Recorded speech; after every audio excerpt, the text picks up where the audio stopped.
Support for this podcast is provided by Pulse M. Pulse M is the #1 review generation platform built for home services. The majority of SGI members use Pulse M for Google reviews, customer communication through text messaging, and much more. For more information, please visit pulsem.me. We do look at each tech and their average ticket for the last 30 days. We look at what we call their SLM, or their success rate. It's if they have set a lead, made a sale, or sold a membership. Okay. And so we that the success rate. So we look very closely at their success rate, and we're always looking at a trailing 30 days. We used to look at it a 7 and a 30-day trailing. The difficulty is, just like we just talked about, a guy can have an awful 7 days, but can still have a great month. Right, So right. When you have more data points in 30 days, it's a more accurate reflection of how they're performing. Welcome to The Successful Contractor, powered by Success Group International, a show for residential contractors about residential contractors.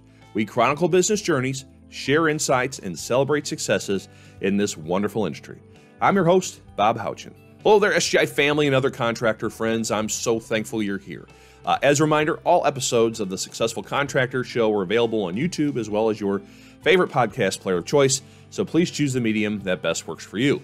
I'm incredibly excited to bring to you today a conversation I had with Tim Boulden of Boulden Brothers in Newark, Delaware. Now, Tim's been a part of SGI since it first started in the late 90s, and now he's actually a part owner of the organization, SGI. So while this is Tim's first time on the show, it's definitely not the first time he and I have talked or worked together. He is truly a fountain of knowledge and loves helping other contractors. What I love about Tim is he just has a mind for numbers. As he says it, he's kind of a geek about them. And it's why the company typically year after year is growing and is highly profitable. And in 2021 looks like another stellar year. I think he said he's on target for $9.5 million, another double-digit profitable year. So great year. In this, 50 some odd minute interview, Tim drops a ton of insight. We talk about his rule on how to add children to a business. Tim shares his insights on what really happens when you add a new trade to an existing service business. He shares his importance of focusing on effectiveness, not efficiency. We talk about the traits of a great service manager, how VMI, or a vendor managed inventory system, has transformed Boulden Brothers. We talk about the importance of a manpower plan to accompany an annual budget. We talk about how to track tech performance, how to incentivize a senior management team, and so much more. So I think you're going to enjoy this interview with Tim Boulden of Boulden Brothers and take away a nugget or two. Well, Tim, thank you so much for taking time with me today. I know it's getting really busy this time of year for guys in the HVAC world, but I very much appreciate it. For everyone that's tuning in, can you please share with them your name, your company name, and where you guys are located? Hi, I'm Tim Boulden with Boulden Brothers in Newark, Delaware. Very good, Tim. And just so people kind of understand the size of your operation, what do you guys think? What are you projecting to try and hit here in 2021? We were budgeted for 8.7, between 8.7 and 8.8. The pace that we're on, I think we'll do about 9.5 this year. That's fantastic. Of course, a double-digit profitability. I know that, you the guru of numbers. I have no doubt in my mind that'll happen this year with a little more predictability now that a certain virus is starting to go away. Now, just explain for everyone what you do. All three trades, correct? We do HVAC, plumbing, and electric. And you used to do gas business, which is no longer a part of Boulden Brothers, right? We're actually celebrating our 75th anniversary this year. It started in 1946, and it was my grandfather and his brother, and they started a coal delivery business. Oh my goodness. So it went from coal, and then coal was phasing out in the 60s and got into heating oil and propane, a lot of other small sidelines. We sold the oil business in 01. We sold the propane business the end of 19. And so now it's HVAC, plumbing, and electric. That's correct. That's a lot of evolution over time, and I'll plug into that in a bit more in just a second. We're talking today though because obviously you are a investor in SGI. You've been a member since 1998 or 99? I believe it was 99. I was in 99. The first group. Man, you predate me. That's crazy by a good 4 years or so. So you guys you drank the Kool-Aid real early, and we've kept you locked in somehow. But But yeah, so let's get into some Boulden Brothers history, because I think so much can be learned from people's backgrounds and what they've overcame. So you said your grandfather and your great uncle, you said, started the business. Correct. Yep. What were they doing beforehand? Did you ever hear the story why they decided to venture out on their own? Actually, I don't know what my great uncle was doing. My grandfather was a terminal manager or a dispatch manager for Woollyhan, a regional trucking company. Okay. I believe that my grandfather was a silent partner, a minority investor, but I do Okay. not know what my great uncle was doing. Okay. Interesting. And then But it when did started, sorry to oh, go interrupt, ahead. but it started as Boulden Brothers. And so Okay. that's so much fun 7 years ago, I think, going back to the Boulden Brothers name. Oh, right. Very right. Well, we can get into that in a bit if you want to, but yeah. So when did, I guess, your father or what was the next generation of Boldens that took over? Let's start there. So what happened is my father bought an oil truck in '59, Okay. separate from the business that they had started. Okay. And then he bought out their business in '62. Okay. Since '62. So when did you and your brother get it? I'm sure you were always around it, but We were always when did around. you right? When did you officially take official roles in the business? I started right out of college in '88. In '88. Okay. My brother was 4 years later in '92. Okay. And so your father, he was running the business, and when did you two eventually kind of take over ownership and leadership? Leadership is I can't tell you exactly. I'm guessing. Well, it's a funny story. My father started going to Florida for the winter, and he took 1 week, and then it was 2 weeks, and then it was Yeah. a month, and then Yeah. finally he took the whole winter there, and he would tell people that he's not retired, and we would say, Dad, you can say whatever you want, but if we're in the fuels business and you take the winter off, you're retired. He's a smart guy. I'm thinking Delaware in the winter probably isn't the best place to hang out. Probably a I'm lot like guessing Missouri. probably by 2000, Mike and I were mostly running it. Maybe 2002, something like that. Okay. He was still coming in when he wasn't in Florida and was still involved, but most of the Yeah. day-to-day and most of the major decisions were being made by us, Okay. and bouncing it off of him. And then we became the official owners in 2007. Oh seven. Now, what did you start out as? Did they throw you digging ditches and all that stuff, or they take it easy on you when you got in? No, at the time we had a division for motor oil. Okay. So we did commercial lubricants, Castrol, Quaker State, Pennzoil in cases and in bulk. Wow. And then we also had a division that competed with Safety Clean. If you're familiar with automotive parts cleaners in the shop. Yeah. And so I went down to that business. I was supposed to go into sales, which would have been a good lesson. Yeah. But I didn't have a chance to do that because the manager thought he saw the writing on the wall and quit because I was starting. And my dad had no desire for me to run that business in the long term. Yeah. So he left. And so I was thrown into that position. And that's one of the reasons why we have a rule in place now that our kids, Mike and I, if they want to come into the business, they have to work 3 years for someone else before they can come into our business. That's a good rule. I like that. That's a good little nugget. Good little nugget right there. Well, it is. So If we do, yeah. the only exception is if they wanted to come in at straight commission sales, or Right. if they wanted to come into the trades, then they could start. But if they want to come in the office and be a supervisor or manager, they have to have experience elsewhere. Yeah. No, I like that a lot. I can tell you there's a big downside to it. Oh yeah. And that is that they may decide they like something else better. As a parent, though, I think that is a good thing. And so I have 3 boys, and I don't know if they'll be a 4th generation or not. Yeah. Well, I was going to say, let's talk. All 3 of your sons, very successful people too, very well educated, are doing very well for themselves. I mean, you certainly should be proud. Let's go ahead and talk them up. What are they doing these days? The oldest is just finished his 2nd year at Harvard Law School.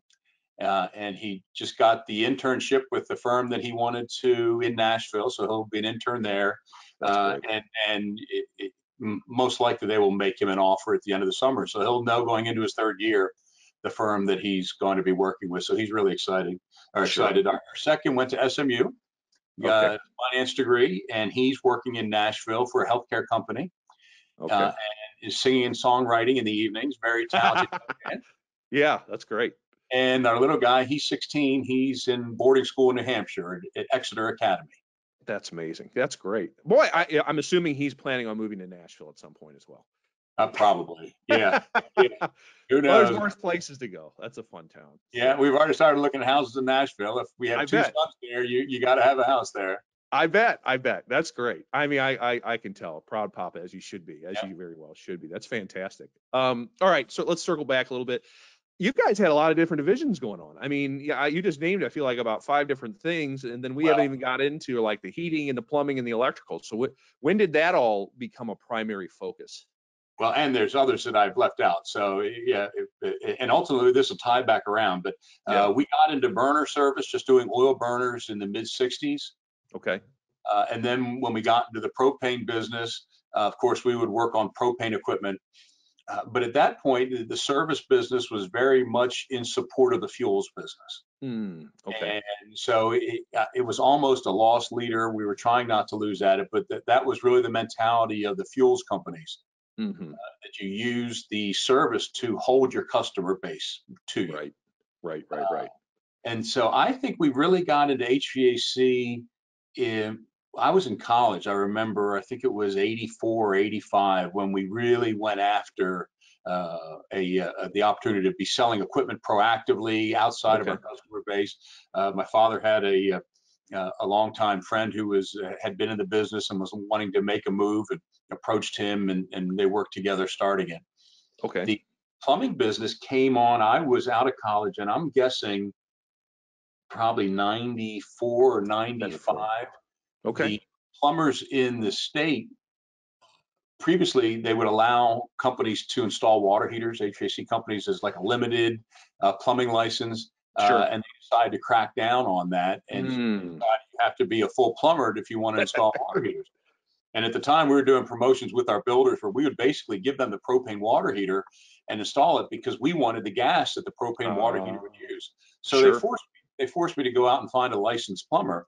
So ultimately, them trying to protect their business added another competitor who's been pretty successful in the market. Then we got into the 1 hour heating and air conditioning franchise. I would have to look up, but I believe that was around 05. Okay. And then again, I'd have to look it up, but I would guess in 08 or so, we got into to Mr. Sparky. We took on an electric franchise. Okay. So you never did Ben Franklin then? I never did. And it was not available in our territory. Okay. Interesting. Okay. Now was Sparky, when you launched Sparky, was that the genesis? Was that the creation of your electrical division, or had you had a few electricians before then? No, we had not. Okay, you had not. All right. Well, we brought it up, so we'll talk about it for a moment. Why ultimately did you decide to kind of get out of the franchise world and get back to your roots as Boulden Brothers? There was a lot of reasons. Early on, for 1 hour, you could have Boulden's 1 hour on the logo, and they were starting to get away from that. Right. They were also not allowing me to have my propane business logo on my 1 hour website or on the plumbing. So they were starting to crack down on that. And then they wanted me to start putting the Benjamin Franklin logo up on my website. Oh. And so then they wanted me to be competing with myself or advertising against yourself. Yeah. So it just, we were the largest 1 hour in the Philadelphia region. Okay. And they also started to, they wanted to distribute the marketing funds throughout the region. Oh. Wanted to do Philadelphia radio, and I get very little benefit from Philadelphia radio. Right. So when they took away, they really wanted to take away the brand awareness that we had for being in the business for so long in the area. Sure. And so it was just time to see if we could move on. And so at our 10-year anniversary, they were good enough to let us go. So okay. Wow, it was 10 years. I didn't realize it was that long, Tim. Holy cow. Yep. So we've been out, I believe. Well, I have to check again. I'm bad with dates because time flies. I think we got out of that in 15. So I think we're 05 to 15 that we were in. Gosh, that's a long. Yeah, that's crazy. You're right. Time does fly. That is true. Let's backtrack a quick moment, because I'm sure there is a story there. You joined SG. Well, at the time, I guess, was Venvest or just Plumber Success International, and it was just PSI. PSI. Their time was not available yet because of non-compete that Jim and John had. Right. And it was actually airtime that I was most interested in. Okay. Okay. But because PSI was the only thing that was available, I said, I'm jumping in both feet to that. And whatever lessons I will learn to that, I'm sure some of them will apply to HVAC. And then I Right. was first in line when airtime opened. You were. Okay. Okay. So I was a Well, founding member of both. oh, well, that's incredible. Now, what was the reason you got into PSI at that time? Were you looking for it, or did we find you? I don't I That was a long believe time ago. well, we were struggling, and there was no Okay. doubt about it. And I was looking Yeah. for a group to join. Okay. And CSG was not available in my market because one Oh, of the okay. competitors had it. Oh, okay. So I don't remember if I found your marketing or your marketing found me, but I went down to the first, well, whatever they called it at the time, Profit Day. I guess it was still then. I don't know. Yeah. Signed up on the spot. Yeah. My decision was easier than some guys because you hear the stories of like Gus writing a bad check and doing all those sorts of things. We had a profitable fuel business, so Yeah. I was not worried about us not being able to pay our dues or to pay the initial fee. I'm guessing we just wrote a check for that. Yeah. We were in the point of deciding if we wanted to stay in the service business or not because Sure. we were working too hard to not make any money. Right. Right. Totally understand. Totally understand. So you join, and then you join again, and obviously we covered the franchise component of it. Did you guys pretty much quickly turn things around? I know, again, this has been some time has passed, and things tend to blend, but did you kind of run with the basics that we talk to this day with contractors about all the time? Did you kind of run with it right away, or was it a slow build up to profitability and growth? Uh, I'm trying to think back. I know that we immediately went on Successware. We went on the straightforward price guide. We instituted the Diamond Club. We were wearing uniforms. The trucks looked pretty good. They weren't Yeah. great, but just like the good old trucks in the 80s and 90s with your name on the side. It looked a little bit like a circus wagon, but it was okay. But it was Yeah. what we were known for in the market. Sure. So no, we jumped in with both feet. The biggest transition that I recall was getting the technicians to change. Right. Right. Right. And so we had a lot of turnover until we started to find the right people. And I made the mistake that I've talked about on stage. We were not good in HVAC when we got into plumbing. Yeah. Now that was well before uh, PSI, but we still were not good at it when we got into the plumbing side of it. And so we made the mistake of not being great at something and then trying to add something onto it that distracts you even more. Sure. Sure. So it took some years of juggling before you kind of refined the operations, and you would have done it differently had you known back then. Yeah, no, there's no doubt about it. My recollection was that we immediately, or not immediately, but pretty quickly went from a loss to making a small profit. Okay. Even at that point, though, boy, I'm trying to remember back, but we were probably doing a couple million at the time that we switched over, 3 million, something like that. But what we were also juggling is the impact of having full service contracts for oil burners, where people pay you whatever it was at the time, $20 a month, and it's full parts and maintenance. So full parts and labor and maintenance. Oh, goodness. And so when you're giving all that away, it makes it more difficult. Sure. And so when we got out of the oil business in 01, our service business immediately got better because we didn't have all this contract. We could focus more on natural gas and propane and air conditioning. Yeah. Yeah. Interesting. Very interesting. I'm glad you kind of got into the multiple trades here in that discussion of things you've learned. It's a hot topic now. Lots of members, lots of other contractors are being successful, enjoying success, making a lot of money, and go, well, hey, I got a great plumbing business. I think I'm going to get into HVAC, or I've got HVAC. It makes sense for me to get into electrical. What are maybe 2 or 3 pieces of advice you would have for those contractors that are, maybe they're just doing really well right now and they want to get into those trades? What would you tell them? If you're doing very well, and by that you need to be at double-digit profits. If you're not at double-digit profits before you move on, you shouldn't move on, because you have an opportunity with your existing business to be more successful. So you should do that first. Secondly, it's going to take more time and more money, and it's going to be a much bigger distraction than you think it's going to be. Right. It's actually easier to go from plumbing and add electric, or electric and add and plumbing, than it is to be an HVAC and add either, or vice versa, because the plumbing and electric business are more closely similar in terms of how they run and yeah, the model. And so yeah, that's my advice. It's going to take twice as long and twice as much money, and going to be twice a distraction, if not more, than you think it's going to be. Right. In your experience, would it make sense then to say you are starting over now and you had the plumbing business and you would start over electrical? As you focus on electrical, you got to pretty much have to have a service manager. You have to have a level of management beneath you to be sure that nothing drops with that current division, right? That's what you would advise. Well, I think if you were doing plumbing and adding electrical, depending on how many people were in the plumbing department, that manager, with my help, could probably do it, because the day-to-day movements of the people are very similar. True. If you're adding HVAC or one of the other trades, it's very different. Then you probably need to jump in with both feet and have somebody, or the owner should have enough time to be very hands-on for a period of time. How important is technical knowledge? So yeah, for example, if you had a plumbing service manager help in that electrical side, how important is technical knowledge to you in your service managers? I know this is a hot topic that I hear all sorts of different thoughts on. I think you need some technical people in the office. You don't need every person in the office to be technical. The fact is, and Lon has said this, he was talking about HVAC, but it's very similar for plumbing and electric. Most of your revenue comes from, it's the 80-20 rule. It's the 20% of the repairs that you do 80% of the time.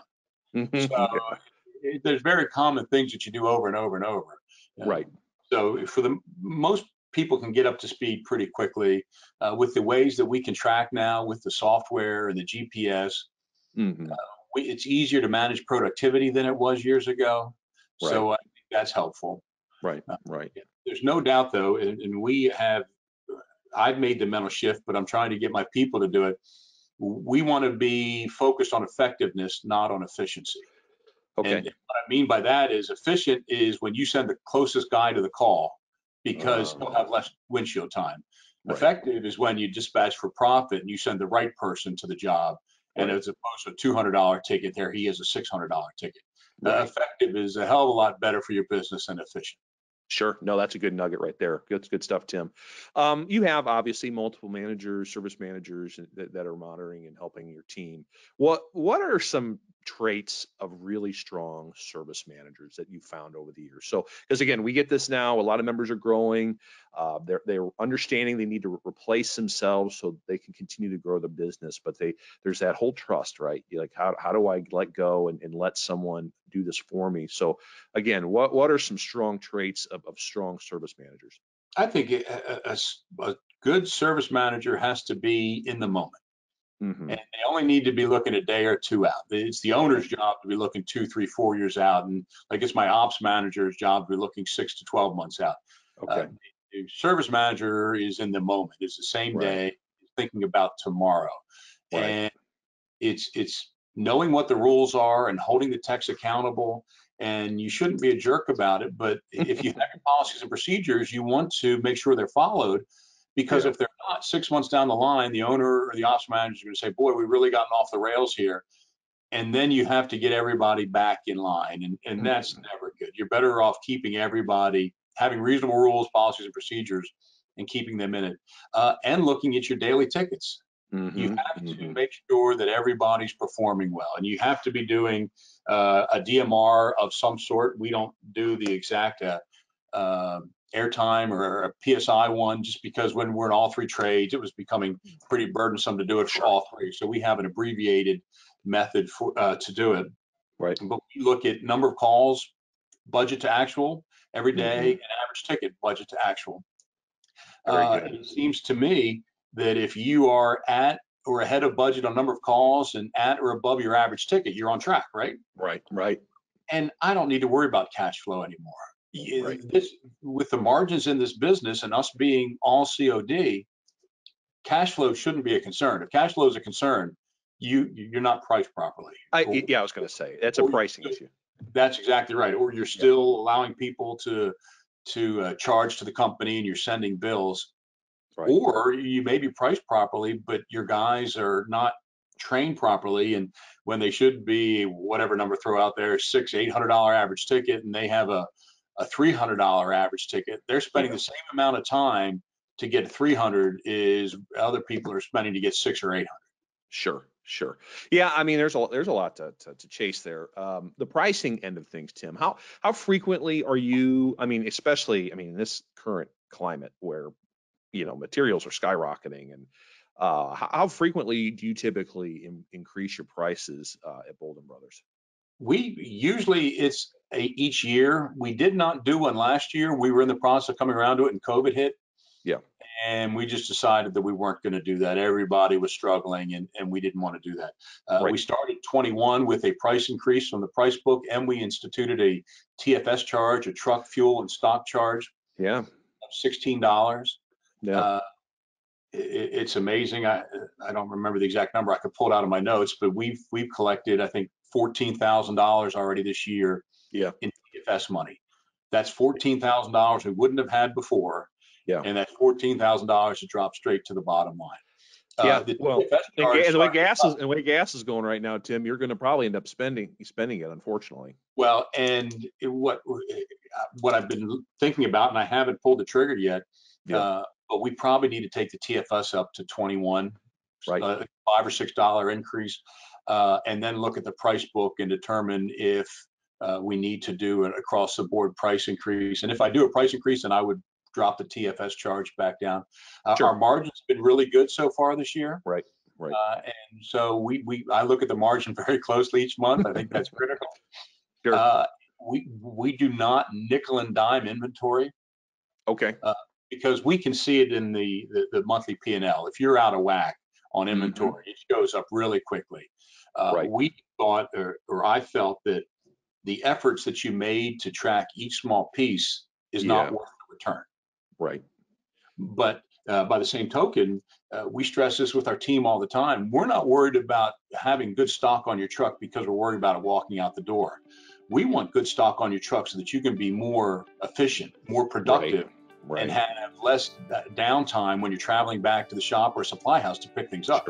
So we want to be good at it for you so you can make more money. Support for this podcast comes from Dynamic. Dynamic Air Quality Solutions manufactures IAQ products based on the science of clean air.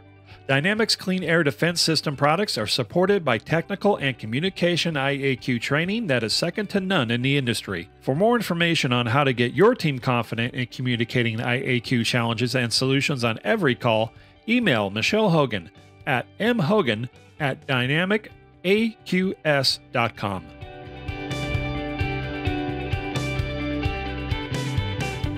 Welcome back to the show. I'm interviewing Tim Boulden of Boulden Brothers in Newark, Delaware. We've learned the Boulden Brothers story and already gotten some great operational and management insight from Tim, and we're about to get a whole lot more. So let's not hesitate and jump back into the conversation with Tim Boulden of Boulden Brothers. You still have to watch. Like I know when talking with Jimmy, he knows when there's certain, he can look at his numbers, and there's certain trucks that if they get off a certain percentage, it's time to go talk to that tech. Do you have a similar rule where if their materials percentage gets out of whack, you go, that's time for a conversation? Yeah, you have to. We haven't had to deal with that very often. We do have Barnett in-house for, it's now Home Depot Pro. I was going to ask you. Say that, We have the VMI, and we've had that for quite a long time. I can't imagine if you're a business our size or whatever size we were when we started, not having them. I can't imagine the size that you would need to be to do it on your own is bigger than I even aspire to get to. Right. And even then, I'm not sure it makes sense.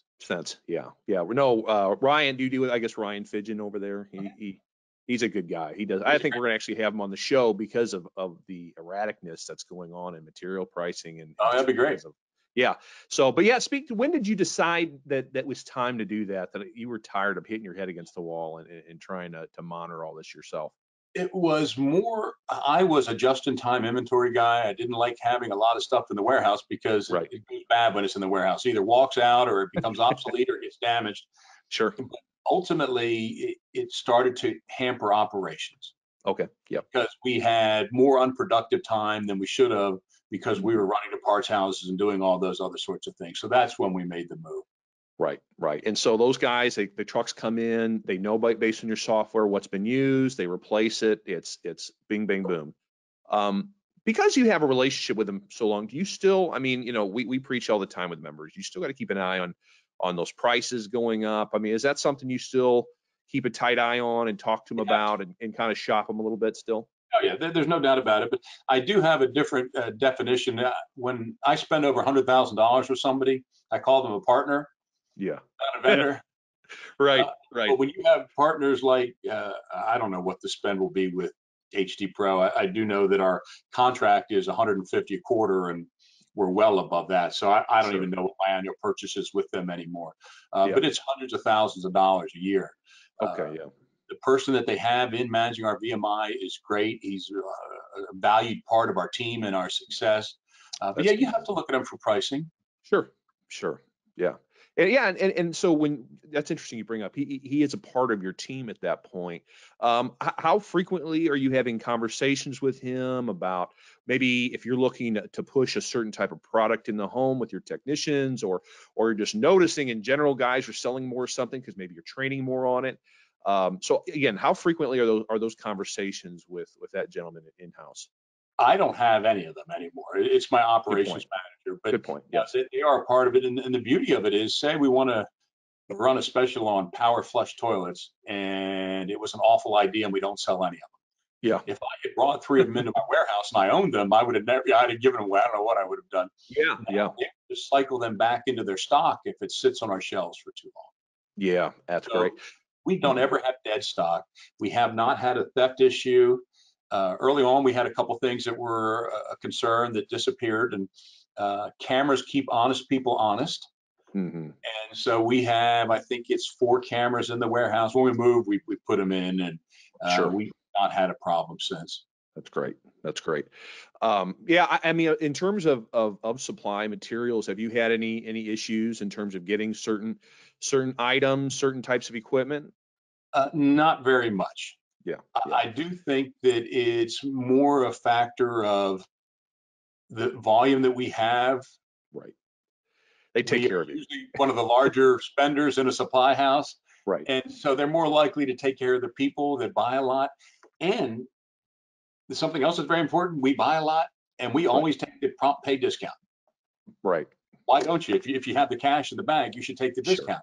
And 100%. so they don't ever have to worry about us in not paying them. They don't ever have to worry about us taking advantage of warranty issues. They Yeah. know that we're going to do more than anybody else would to try and fix it ourselves before we turn to them for help. So Absolutely. when you build those sorts of relationships, they know it.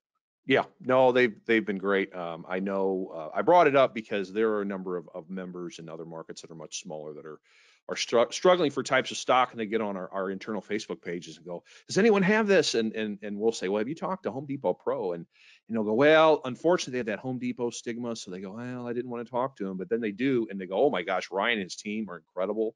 Yeah. And they hooked us up, and they found these types of breakers we couldn't find, and so on and so forth. So I And wanted to. Well, when we please go ahead. moved to the new building, we had to go to a temporary building for 2 years while this was being built. Right. And make sure that phone doesn't ring. Sorry. That's all right, Tim. But they moved twice for us, Oh, and wow. they got better each time. When we finally came to this new building, they got all new racking. They had changed what they did over time, and so they got us up to the most current. Oh yeah, they've been a great partner. That's great. That's good to hear. That's really good to hear. So sorry for the advertisement, everyone, but when you get someone that's good, it's worthwhile. So I think But it's there's good not many stuff. people that I glow about in terms of the impact that they've had on our business, Yeah, and I give them 5 stars every time someone asks. that's great. That's great. That's wonderful. Let's circle back a little bit. We've talked about growing into different trades and starting to build levels of management beneath yourself. Again, this is a hot topic because so many are growing and doing well, which is very exciting. But there's lots to be learned as that happens. When is a good time, Tim, to begin to remove yourself from being the service manager and then going to operations manager? And then at the same time, when is it the right time to go, okay, I can't be operations manager anymore. I need someone to do that. So that's a two-sided question, and it's a big two-sided question. But what are your thoughts on that? I am not the best person to ask, because I was never the person in the truck that made the transition in the office and then made the transition to a manager. When I started running the service business, I had always had an assistant manager under me, or a dispatcher, someone that was moving people around and taking a little bit more of the moment by moment. Right. I can tell you that when we made, boy, you can see my wheels are spinning. Yeah. Trying to think back on the history of it all and when we made the moves. I know we had a service manager. I'm trying to think when the customer service manager was something that was really important to me. But at the time, we were trying to find when you're small and you're making these interim steps, we wanted an office manager that could do accounting and manage the call center. And yeah. Some things I think are easier at my size than they were when we were at 2 or 3 million. Sure. If you everyone's double, wearing hats. Yeah. So what we have now is a sales and marketing manager that manages the call center, but over the call center, we have what we call our client experience manager. So she's ask about that. Assistant manager role. So you can have some layers. You have to be careful of the layers. Yeah. You can sometimes get too many chiefs and not enough Indians. So you want to be really careful about that. Yeah. We look very closely when I'm budgeting all the labor rules that the key KPIs that SGI has for us, looking to make sure that we're staying within all of those and tracking that very closely. When we made the transition to the structure that we have now, I was the general manager, but I had an ops manager. So usually you're taking multiple roles as you're growing. So I was a general manager, but also I was doing the sales and marketing management. Okay. And that was tough. Sure. So then we had an ops manager and a sales and marketing manager, and then it's kind of evolved from there. Right. Real quick, when is the right time to? So so like you just said, you were GM and sales and marketing manager, two massive roles. When did you say, okay, this is enough? I cannot manage general management, sales management, and marketing management. I mean, those are the three critical roles. So when was it time to let go? Long, because when you're budgeting, if you're budgeting for growth, that means you also have to be budgeting to add people in the field and in the office. Right. So what you can't do is be at 10% for your admin at 2 million in sales and think you can stay at that same 200,000 when you're at 4 million in sales. It has to go up to $400,000. And I think the mistake people make is that when you don't add those people on, you can't manage the day-to-day and track performance, motivate, train, and do all those things that you need to do. Yeah, no, that's good stuff. We went into some of the key KPIs that you guys monitor on a daily basis. I'm sure there's many more. You and I have talked a lot over the years about how you manage your team, the management level. Just for those that are watching, listening, depending on the medium, how frequently do you get together with your management team? And real quickly, who does that all include, so people have an idea? We have a weekly management meeting that's me and my admin manager. She does the accounting and the office management, sales and marketing, and our ops manager. We have started including with that group the recruiter, because she also has some HR functions, and our trainer, our training manager. So we've been doing that. Our ops manager meets with his team on a regular basis, but meets with all of them once a week in one room. The sales and marketing has the same thing. She has weekly meetings with her project. We call them project managers, not comfort advisors anymore. And she also meets with the call center, everyone in the call center weekly. Now, what are those conversations at the top end? Is it just purely looking at the budget and looking at where the KPIs are sitting week to week? Maybe kind of just walk people through what those meetings entail. Well, I can tell you from the shout outs that we get, all the managers know where we stand. I'm just pulling it up for what came out today. I should be able to find it here. Shout out, sorry. So like as of right now, we are booking at 94%. This is from the call center, and we've sold 39 Nice. calls. Nice. In electric, we've budgeted for 15 maintenance calls. We run 13. Our average ticket goals there is 335. We're at 178. So we're behind there, but for repair, we're 15 calls over. We should be at 79. We're at 94, but we're $23 under our average ticket. Okay. Plumbing maintenance, we are 4 calls over, but we are $57 under. Okay. It's interesting as the month develops. You tend to find that you have these some months where you start gangbusters and you have these really high average tickets, and then they increase over the month. And then you have other months where you have a low average ticket because you didn't sell the water heaters, the digs, and all of a sudden it increases over the month. So every month come together differently. Yeah, I wonder if there's just some human nature that if you start red hot, everyone gets a little comfortable that they know where they're at, and then if they're behind, they go, oh gosh, we gotta pick it up. Yeah, there's probably some of that.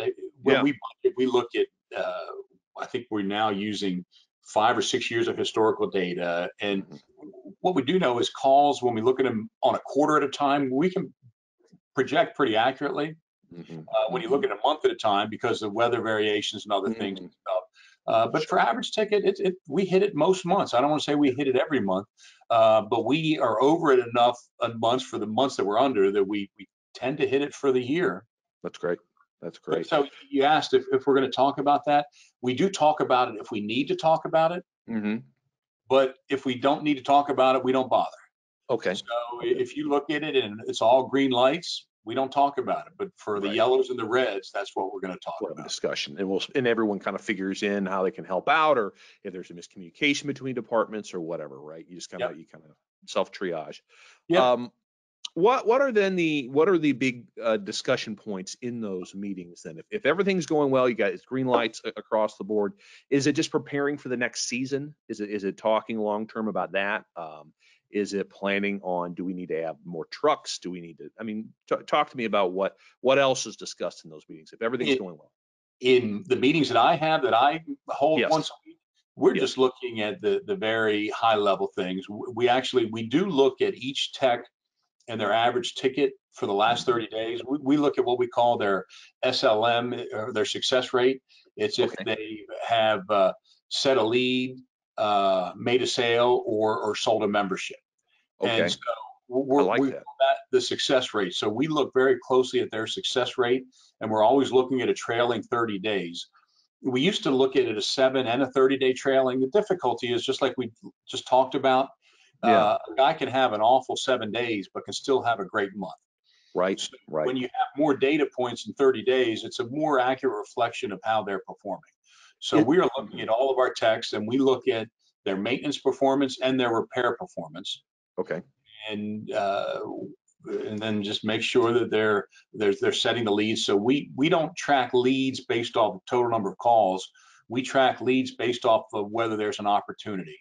And I believe opportunity is for equipment that's over 10 years. Okay. Because what you don't want to do, it's unfair to a technician that's new and he's always working on 2 and 3 year old equipment. And SGI airtime says you should turn 15% leads, I think was the number for maintenance. Yeah. Well, if he's the new guy and he's working on 3 year old equipment, setting 15% in leads, something's wrong. Yeah, hopefully you didn't install that. So we want to be tracking based off of the opportunity that they've had. Right. So that we can fairly be looking at whether they're performing at a high level or not. So that's a big part of it. We're making the transition, and I think we're doing okay, but not great yet. Hiring for Attitude and Aptitude and training. So that's why the trainer is now on there and the recruiter, because that's so important. So the beginning of every meeting is talking about who the recruiter has talked to, any hot prospect we may have, how I may be able to get involved and help the process. And then with the trainer in there, we're looking at people very closely, certainly for the first 90 days. But we're also looking at them further on and as they're developing and moving them through the process. So hiring for Attitude and Aptitude has become it was a struggle. I'm trying to come up with the right term. Yeah, I was the first true believer, right? That's always the owner's Yeah. the first true believer, and then Right. you have to get everybody else on board. Sure. And so we have done a good job of that. We keep getting better at that, but there's no doubt the companies that are going to win the day are the ones that have the people to go out and run the calls. Absolutely. And everybody else is going to be, I guess, hiring the people that we don't want anymore. Right. And That's true. that's still probably better than most techs out there, but there's some reason if we let them go, they're the reason they were let go. Sure, for sure. I want to get into bounce back in a second, but while we're talking about growing your own, do you know roughly how many apprentices you have on your team? Do you have a ratio that you want to keep number per truck, or is it just as you find a good person, you snatch them up? In rough numbers, it's 50% for us for plumbing and electric. So for every 2 technicians, we want to have 1 apprentice. Okay. And that number was starting to creep up a little bit. So we're probably a little bit higher than 1 per every 2. In HVAC, it's about 1 to 1. So for each technician we have a maintenance technician. So they're not always apprentices. The HVAC has the benefit of getting someone productive most quickly. Yes. Because you can get them up to speed and they can be doing maintenance. And then we have ways that we can speed up their transition to becoming a service tech. Right. Do they always start as maintenance, or do you have them go and install as a helper at first to understand how things are installed, or do you prefer them start on the service side and then you go, okay, you maybe don't have the strongest communicator? Yeah. They almost always do a run in install. Okay. And it's usually as a third person on a team. Okay. As a third person. Yeah, because it's a burden to a lead installer if you keep throwing a newbie to them, especially if you're only going to have them there for 60 days or whatever the number is. Yeah. And so this way, you don't have that burden. It's different if you throw in a new person at a lead installer and he knows that's going to be his assistant after he trains him. Right. No, that's a good point. The hope is that once we get them proficient where they could install the outdoor unit on their own, that's when we make the transition to maintenance, because our thought is when we get into the busy season, we have service techs that can be lead installers. Right. If I have maintenance techs that can help with the outdoor, they may not be as productive as a full team, but they can still do a good day's work. Sure. That's good. That's a good little nugget right there. Yeah. I'm going to wrap up here because we're closing in on the hour, and we're just going to have you back, Tim, because you're just too much fun to talk to. But I wanted to circle back on the management thing, just because again, this is a hot topic. Growing managers, how do I manage them? What does that look like? Conversations look like. The other big thing I see more and more is incentives. How do I incentivize my management team? How do I pay them? So at Boulden Brothers, what you don't have to get in exact numbers. I don't want to, we don't need to do that. But are they incentivized based on gross margin, or what do you do specifically? It is. We look at quarterly. They have a quarterly bonus opportunity that's based off of gross margin percentage and gross margin dollars. Okay. What you don't want to do is hit the gross margin dollars because they sold a lot of stuff, but they gave it away. Right. And so that's why we look at the percentage and for the dollars. And if they do that, then they can have we have a pretty good bonus pool. Actually, the budgeted bonus pool for this year is $100,000. That's just for the quarterly bonuses. And then we do, it's more of a discretionary year-end bonus. Okay. I say discretionary. There's a formula that I use that's tied to the profit percentage. So as the profit percentage increases, the bonus pool increases. Very good. I say it's a little bit discretionary because for years like COVID, where we didn't have the year that we were hoping for, but my people pitched in and they were there every day. Hard, yeah. When people were stressed and they were trying to keep it all together. So there's a little bit of discretionary to that formula too. Sure. That's great. That's good stuff. Tim, I have about 30 questions more I could ask you about operations, call center, all sorts of recruiting. We got into a little bit, but we'll kick that for maybe another day, in a couple months or so from now. Let me know. Just interested, what are your what are your long-term goals? I mean, maybe not long-term, but 5-year goals with Boulden Brothers? I mean, you know better than I do what's going on in our industry, and people are getting bought up. And I know you just sold, another division of the business, and I think you enjoy doing it. But do you have a clear plan of what the next 5 years look like? I don't. I'm going to be 56 in a few weeks. Uh-huh. I plan to be probably working every day through 60. When I turn 60, my youngest will be going to college. I think I may try and go to like 3 days a week. I don't know. We'll see. I love what I do. Right. I don't want to say it's a hobby in terms of a belittling term. Sure. Growing up in a business, when you grow up in a small business, it's like a sibling. Yeah. And when you become the owner, it becomes a child. And that's the type of relationship that the business has. So it's always been there. I can't imagine it not. Some people think about fishing and hunting or whatever they're going to do. Boy, when my brain goes quiet, I tend to think of business stuff, and not in an overwhelming workaholic way, but it's a passion of mine. Sure. I think some of it will depend. Does my youngest have any interest? Does my middle have any interest? I think the oldest will not. Yeah. So I will probably start thinking about succession stuff when I turn 62 or so. I do want to grow. I do not have 50 million in my sight. I have 10 million in my sights. We won't hit it this year, but I think we'll hit it quicker than we were going to. Right. I have that in my sights because I think when you are a little bit larger, it's easier to absorb the recruiting and training cost. Sure. Because to do it right, if you're half my size, you probably have the same cost. Yeah. Right. And so as a percentage, it's a much higher percentage cost to you than it is to me. Yeah. And you and I have talked in the past with rapid growth sounds great until you find out all the stuff that you didn't know that comes with it, and you end up juggling for a couple, maybe even a year or two, right? That's exactly right. And I will tell you, I think 21 is going to be one of the easy years. And occasionally you have them. Usually the year after an easy year is awful.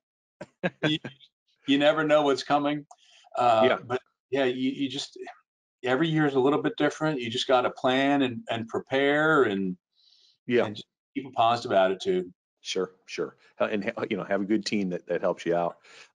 Last question is, if you had any advice to members or non-members that listen or watch this, say, look at where you were 5 or maybe even 10 years ago. What are some hard lessons learned that you'd go, don't do this or do this? If you have that feeling that someone's not a good fit for your organization, they are not. And it does more damage to keeping someone that's not a good fit than it does letting them go. Yeah. And if you have a financial person that you ever lose confidence in, as soon as you lose confidence in a financial person, whether it's in-house or your own CPA, you immediately have to make a move. You can't not have your financial people have 100% of your confidence. Yeah, that's really good. That's good insight. That's insight from a guy who's been doing this for a while. So I've learned more from my mistakes than my successes. So I'm happy to share. Wonderful. Well, Tim, thank you so very much for your time. I always enjoy talking with you. You're always full of great insight. I'm going to have to bug you again in a couple of months if you could set some more time aside for me. So I'll be glad to. Thank you so very much, and have a great rest of your day, buddy. Bye. Hey, thank you. Bye-bye. That's Tim Boulden of Boulden Brothers Plumbing, Heating, Air, and Electric in Newark, Delaware. Thanks for joining us. If you feel like you have a great story worth sharing that would also help other contractors, please email me at bhouchin@yoursgi.com. Also, if you enjoyed today's show, if you're on YouTube, give us a like and subscribe. If you're on your favorite podcast player, leave us a 5-star review. And please join us for future episodes. It's my promise to you that we will continue to interview other successful contractors and other influential individuals in the residential contracting world. This is The Successful Contractor, powered by Success Group International. Support for this podcast comes from Professional Plumbing Group. How many hours in a day do your plumbers waste because you don't have the right part for the job? This problem leads to additional issues and reduced productivity, poor customer satisfaction, and increases your cost per job. Professional Plumbing Group, or PPG, can help you solve all those issues and more. We have everything you need to help your business grow and become more profitable by allowing you to focus on plumbing and not inventory management. Go to authorizedplumberprogram.com for more information. The Successful Contractor podcast is part of the Success Group International family. SGI is the largest member-owned best practices organization for independent residential services contractors. SGI provides its members a competitive edge through proven proprietary management tools and expertise, marketing programs, training, and group buying power, along with a highly active and eager to help membership. For more information about Success Group International, visit www.yoursgi.com.